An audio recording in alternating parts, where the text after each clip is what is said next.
पिछले वीडियो में हमने बात की थी उन अनकैप्ड इंडियन प्लेयर्स की जो अभी तक एक भी आईपीएल का मैच नहीं खेले और हमने 10 प्लेयर पिक किए थे और उस वीडियो को आप सब ने जितना प्यार दिया है उसके लिए थैंक यू वेरी मच। इस वीडियो में हम बात करने वाले हैं 5 ऐसे प्लेयर्स की जो आईपीएल का मैच तो खेल चुके हैं, आईपीएल का डेब्यू तो हो चुका है, लेकिन ये सीजन उनके लिए ब्रेक थ्रू सीजन होने वाला है और इस बार उनकी परफॉर्मेंस अलग लेवल पर जा सकती है।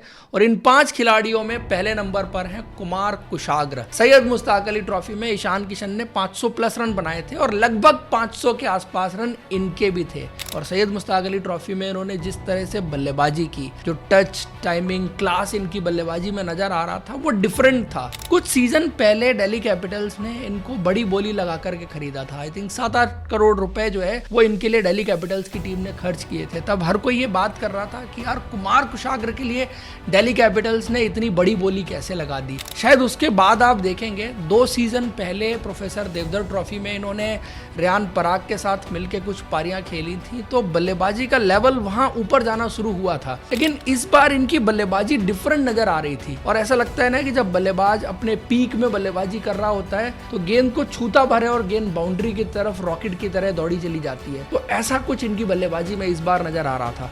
और जनरली हम क्या देखते हैं कि कुछ बैट्समैन होते हैं जो आपको छक्के ही मारते हुए दिखते हैं, कुछ बैट्समैन ऐसे होते हैं जो आपको चौके मारते हुए दिखते हैं, लेकिन ये इस बार जैसे बल्लेबाजी कर रहे थे तो बहुत ही कैलकुलेटेड शॉट्स खेल रहे थे। मतलब काफी मेरिट पर खेले, अच्छा स्ट्राइक रेट मेंटेन किया, अच्छी कंसिस्टेंसी मेंटेन की, तो चौके भी लग रहे थे, छक्के भी लग रहे थे, अलोंग द ग्राउंड शॉट्स भी लग रहे थे, लॉफ्टेड शॉट्स भी लग रहे थे, स्ट्राइक रोटेशन भी हो रहा था। So pretty much in the control.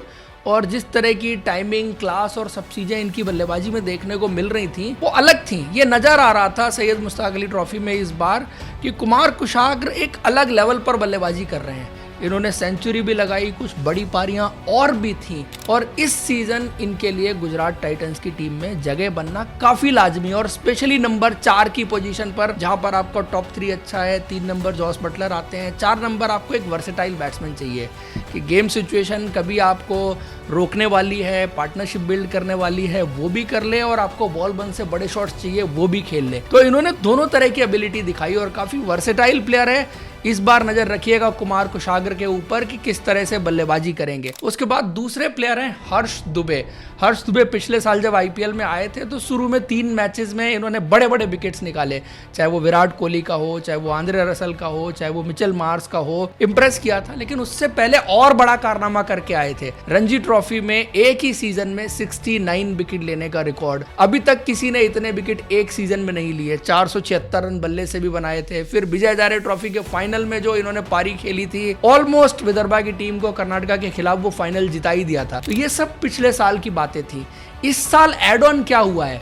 Experience. जो आईपीएल में आप पिछले साल खेले थे, इस बार कप्तानी कर रहे थे विदर्भा की टीम की, व्हाइट बॉल क्रिकेट में भी, फिर सेकंड हाफ में रेड बॉल क्रिकेट में भी की और इनकी कप्तानी में विदर्भा की टीम इस बार विजय हजारे ट्रॉफी की चैंपियन बनी। बट इनकी गेंदबाजी में क्या चेंज हुआ है? आई थिंक एक तो रोल चेंज हुआ है कि जब ये T20 क्रिकेट में गेंदबाजी कर रहे थे एज ए कैप्टन, अपने आप को इन्होंने चैलेंज किया, डिफिकल्ट ओवर खुद को कराए, काफ़ी इकोनॉमिकल रहे।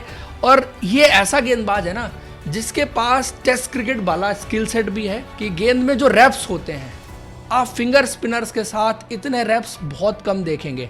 दूसरी इंपॉर्टेंट चीज़ है इनकी गेंदबाजी में कि ज़्यादा पेस पर गेंदबाजी करते हैं, जो आज की मॉडर्न डे T20 क्रिकेट की डिमांड है, तब भी रेप्स कम नहीं होते। मतलब तेज भी फेंकेंगे तब भी गेंद को टर्न कराने की काबिलियत रखते हैं। जनरली क्या होता है कि आपको गेंद टर्न करानी है तो थोड़ा सा पेस को कम करना पड़ेगा, तब आपको गेंद टर्न कराने का मौका मिलेगा। लेकिन यह है कि थोड़ा तेज भी फेंकेंगे तब भी टर्न करा सकते हैं। एड ऑन ये हो गया कि आमर वगैरह जो है वो अपनी किस तरह से इस्तेमाल कर रही है और एक जो आइडिया होता है ना, आपको 1 साल खेल करके और एक मेच्योरिटी का लेवल जब आपको ऊपर जाता है तो आपकी गेम सेंस जिस तरह से डेवलप होती है वो और डेवलप हुई है और मैच्योर्ड गेंदबाज के रूप में इमर्ज होकर इस बार आ रहे हैं। प्लस बल्लेबाजी पिछले सीजन तो थी ही थी, इस बार शॉट्स मेकिंग एबिलिटी पर इन्होंने और काम किया है। स्पेशली छक्के लगाने वाली बात जो है, वहां पर आप एक डिफरेंट हर्ष दुबे इस सीजन जो है वो देखने वाले हैं। तो as a allrounder, as a package Sunrisers Hyderabad के लिए और आने वाले टाइम में इंडियन क्रिकेट टीम के लिए ये प्लेयर बहुत ही जबरदस्त रहने वाला है। देन फिर नंबर 3 पर वैभव अरोरा, केकेआर की टीम के लिए बहुत इंपॉर्टेंट फास्ट बॉलर रहने वाले हैं। और अगर आप इनको देखें, कुछ साल पहले ये रेड बॉल के गेंदबाज ज़्यादा जाने जाते थे। इन्होंने हिमाचल प्रदेश के लिए कुछ सीजन रणजी ट्रॉफी में बहुत शानदार गेंदबाजी की, लेकिन जब इनको मौका आईपीएल में मिला और केकेआर की टीम के लिए खेले तो इनिशियली आपको याद होगा कि सिर्फ स्विंग बॉलर, नई गेंद से 3 ओवर कर दिए, डेथ में ज़्यादा गेंदबाजी नहीं करते थे। लेकिन अब जो यॉर्कर पर इन्होंने काम किया, स्पेशली वेरिएशंस जो और एड ऑन की हैं, स्लोअर वंस की, कटर्स की, यॉर्कर आपने इनकी प्रैक्टिस मैच की देखी भी होगी, उसके विजुअल्स, और आई थिंक ये बॉलर सबसे इंपॉर्टेंट हो गया है केकेआर के लिए इस सीजन, क्योंकि बाकी जो जितने भी गेंदबाज थे वो सब धीरे धीरे करके रूल्ड आउट हो गए, चाहे वो हर्षित राणा हो, चाहे वो नए गेंदबाज इन्होंने शामिल किए थे। और केकेआर की गेंदबाजी का असली जिम्मा किसी प्लेयर पर रहने वाला है तो वैभव अरोरा के ऊपर रहने वाला है, और वैभव अरोरा भी इस रोल के लिए इस बार पूरी तरह से तैयार होके आए हैं। जो स्किल सेट ऐड ऑन करना था उनको उनकी गेंदबाजी में, वो उन्होंने कर लिया है। स्विंग कराना, इन स्विंगर उनकी स्ट्रेंथ पिछले साल भी थी, और आई थिंक जो खेल के आपको एक्सपीरियंस आता है, पिछले साल की परफॉर्मेंस के बाद जो आपको कॉन्फिडेंस बूस्ट होता है, वो सब चीज़ें लेके आ रहे हैं। और मुझे लगता है कि ये सीजन फिर से वैभव अरोरा के लिए ब्रेकआउट सीजन होने वाला है। देन उसके बाद नंबर 4 पर अनुकूल रॉय। इस प्लेयर की परफॉर्मेंस भी बहुत शानदार रही है। एक और ऑलराउंडर जो डोमेस्टिक क्रिकेट में ग्रेजुएट हो गया है, शायद ज्यादा वक्त लिया, 2018 अंडर-19 टीम के प्लेयर थे, और उस वक्त इनका कंपैरिजन होता था रविंद्र जडेजा के साथ, और जब ये अंडर-19 खेल रहे थे तो इनको कहा जाता था समस्तीपुर का रविंद्र जडेजा। फील्डिंग बहुत कमाल की, ग्राउंड कवर बहुत अच्छा करते हैं, रॉकेट थ्रो है इनका, लेफ्ट आर्म स्पिन भी अच्छी करते हैं। और आई थिंक खेल खेल के जो मैच्योरिटी आती है ना, आपको कब कैसे किसके खिलाफ गेंदबाजी करनी है, स्किल सेट पे तो मैं नहीं जाऊंगा, लेकिन हाँ एक आइडिया हो गया है। आप आज की डेट में अगर अक्षर पटेल को देखें तो आप एक प्योर टेस्ट क्रिकेट वाले स्किल सेट में जाएंगे तो आप कहेंगे कि नहीं, स्किल लैक करते हैं। बट जब आप वाइट बॉल क्रिकेट में आएंगे तो अक्षर पटेल का skill set white ball T20 cricket के हिसाब से एकदम परफेक्ट है।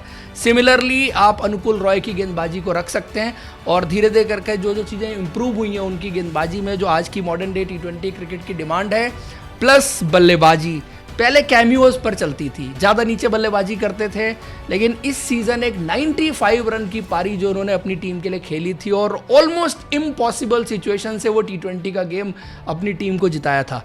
और सिर्फ वो एक पारी नहीं थी, और कई सारी पारियां अनुकूल रॉय से इस सीजन देखने को मिली, और उन पारियों से कॉन्फिडेंस भी बूस्ट हुआ है। और दूसरा ये है कि एज अ बैट्समैन भी जो इम्प्रूवमेंट है शॉट्स मेकिंग में, मैच्योरिटी में, उन सब चीजों में नजर आ रहा है। और आई थिंक ये सारी चीजें मिला के केकेआर की टीम में जो जगह दिख रही है एक लोअर मिडिल ऑर्डर में, फिनिशर में, फिर जहां भी उनकी जगह बनेगी वहां पर उनका रोल स्पिन डिपार्टमेंट में भी और बैटिंग में भी, फील्डिंग में भी, तीनों जगह मुझे लगता है कि बहुत इंपॉर्टेंट रहेगा। और जो मैं बात कर रहा था कि डोमेस्टिक क्रिकेट में ग्रेजुएट हो गए हैं, अब शायद अपनी पोस्ट ग्रेजुएशन की शुरुआत करेंगे यहां से। और फिर 5वें नंबर पर वैभव सूर्यवंशी। इस प्लेयर से तो हर कोई वाकिफ है, पिछले सीजन जो उन्होंने झलकियां दिखाई वो झलकियां थी, वो ट्रेलर था, पिक्चर शायद आपको इस सीजन दिखाएंगे। और कई बार जब बल्लेबाज डिफरेंट अप्रोच के साथ आता है, डिफरेंट टेक्निक के साथ आता है, तो थोड़ा सा एक्सेप्टेंस में टाइम लगता है। बट आई पर्सनली बिलीव कि वैभव सूर्यवंशी ने इस लेवल पर, अंडर-19 के लेवल पर, या जो भी इमर्जिंग इंडियन टीम के लिए खेला है, उस लेवल पर बहुत कुछ दिखा दिया है, बहुत कुछ प्रूव कर दिया है। अब यह है कि आईपीएल में एक बार फिर से लोगों को वो चीज़ दिखा दें कि वैभव सूर्यवंशी टॉप लेवल पर बिलोंग करते हैं, और सिर्फ बिलोंग नहीं करते, वो लंबे टाइम तक इस लेवल पर रहने वाले हैं, रूल करने वाले हैं, क्रिकेट खेलने वाले हैं। जरूर सामने वाली टीमें बेटर प्रिपरेशन के साथ आएंगी, उनकी कमजोरी पर वर्कआउट करके आएंगी, लेकिन हमने देखा है कि यार ये ना सोच एक डिफरेंट रखता है। और जैसे बहुत सारे लोगों को आपने कहते हुए सुना भी होगा कि ये वीडियो गेम की तरह खेलता है, तो एक जो mental aspect of the game है ना, कि सामने वाले गेंदबाज पर प्रेशर हमेशा वैभव सूर्यवंशी डालते हैं। मतलब अगर आप वैभव सूर्यवंशी के खिलाफ गेंदबाजी करने आ रहे हैं तो प्रेशर वैभव पे नहीं है, प्रेशर आप पे है। उसके साथ ये भी है कि नथिंग टू लूज है, यंगस्टर है तो फियरलेस होता ही है कि उसको डर नहीं है कुछ खोने का।